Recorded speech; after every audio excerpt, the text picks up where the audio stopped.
ED की विश्वसनीयता धूमिल नहीं होती है? क्या हमारे देश के, भारत जैसे महान देश के प्रधानमंत्री किसी कंपनी के एजेंट के रूप में काम कर रहे हैं? श्रीलंका में उसके चेयरमैन वहां की संसद के सामने खड़े होके, कोई छोटी मोटी जगह भी नहीं, श्रीलंका की संसद के सामने खड़े होके कहते हैं कि हमारे राष्ट्रपति श्री राजपक्षा, श्रीलंका के राष्ट्रपति श्री राजपक्षा को मोदी जी ने प्रेशर डाला। ये कि मोदी जी ने श्रीलंका की बिजली बोर्ड पे प्रेशर डाला उनके राष्ट्रपति के मार्फत कि विंड पावर प्रोजेक्ट का काम श्रीलंका में अडानी ग्रुप को दे दिया जाए।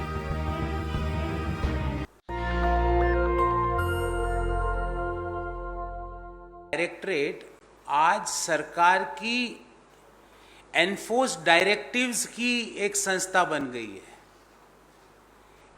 ED had become enforce directives from the Modi government. और हम पूछना चाहेंगे एनफोर्समेंट डायरेक्टरेट से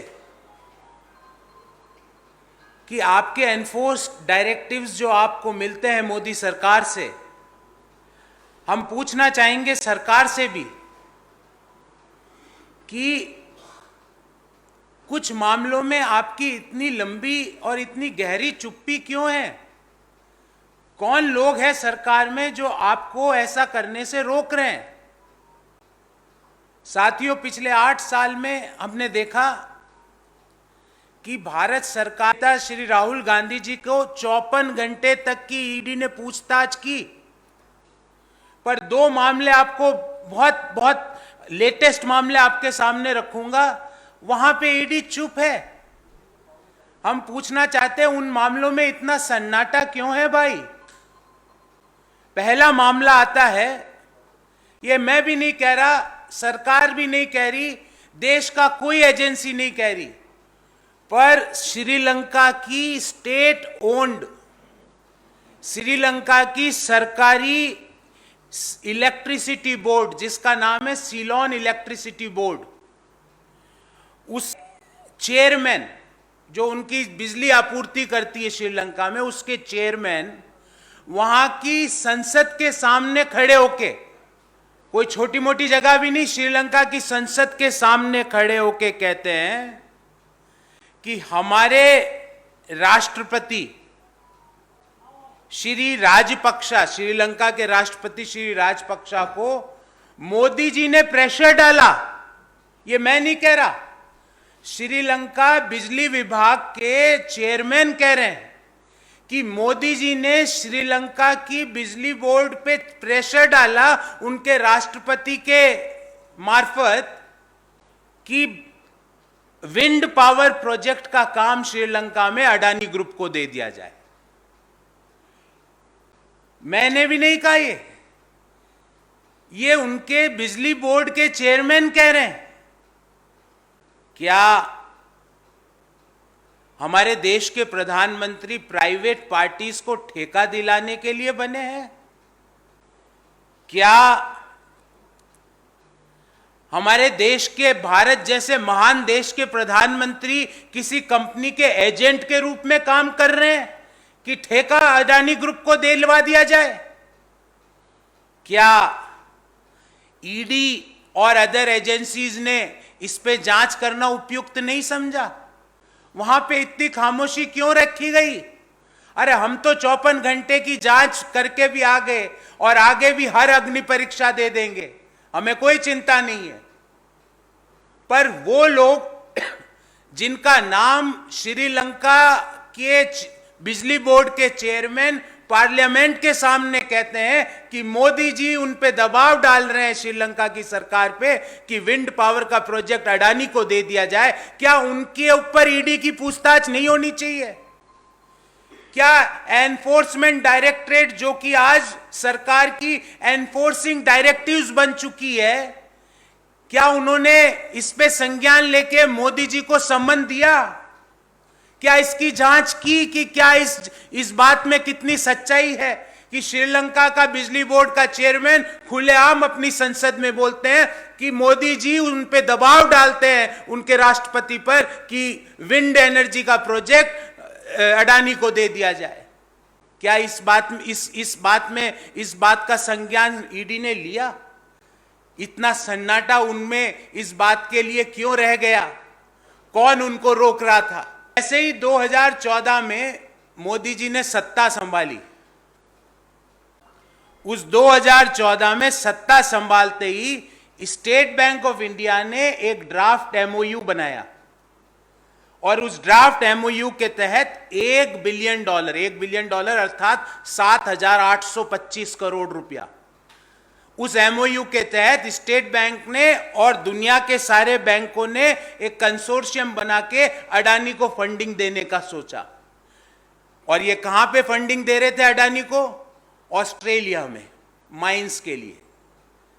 जब इसका विरोध देश में हुआ, जब इसका विरोध ऑस्ट्रेलिया में हुआ, सत्ता संभालते ही 7,825 करोड़ का $1 बिलियन का फंडिंग अडानी को ऑस्ट्रेलिया के माइंस में देने का निर्णय किया। एमओयू बनाया स्टेट बैंक ने। 5,000 करोड़ की फंडिंग का निर्णय स्टेट बैंक ऑफ इंडिया करती है। जब इसका विरोध वहां के इन्वेस्टर्स करते हैं तो वो डील स्टक हो जाती है। अभी इस डील की क्या स्थिति है हमें नहीं पता। हमारा सवाल है, क्या ईडी ने कभी अडानी को बुला के पूछा कि आप किससे प्रेशर डलवा रहे हो स्टेट बैंक ऑफ इंडिया से लोन लेने के लिए? क्या ईडी ने स्टेट बैंक को बुला के पूछा कि वित्त मंत्रालय में बैठे कौन से मंत्री आपके ऊपर दबाव डाल रहे हैं कि आप अडानी को लोन दो?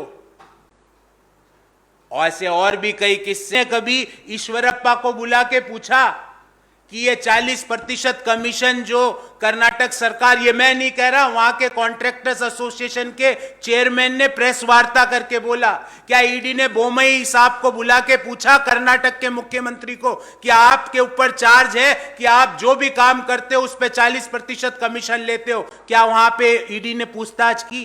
क्या ईडी ने कभी बुला के मध्य प्रदेश के मुख्यमंत्री को पूछा कि व्यापम के घोटाले के दोषी कौन कौन है? क्या ईडी ने कभी गुजरात के मुख्यमंत्री को बुला के पूछा कि कांडला बंदरगाह पे 260 किलो ड्रग, कांडला जो ये बंदरगाह है वहां पे कैसे मिली, वो उसका क्या सोर्स था? क्या ईडी ने कभी हेमंत बिस्व शर्मा को बुला के पूछा कि ये पीपीई किट का घोटाला कैसे हुआ? क्या ईडी ने गोवा सरकार को बुला के पूछा जब सत्यपाल मलिक ने स्वयं, जो कि गोवा के गवर्नर थे, कहा पब्लिकली कि गोवा सरकार जो भी करती है इस धरती के नीचे उसमें करप्शन है?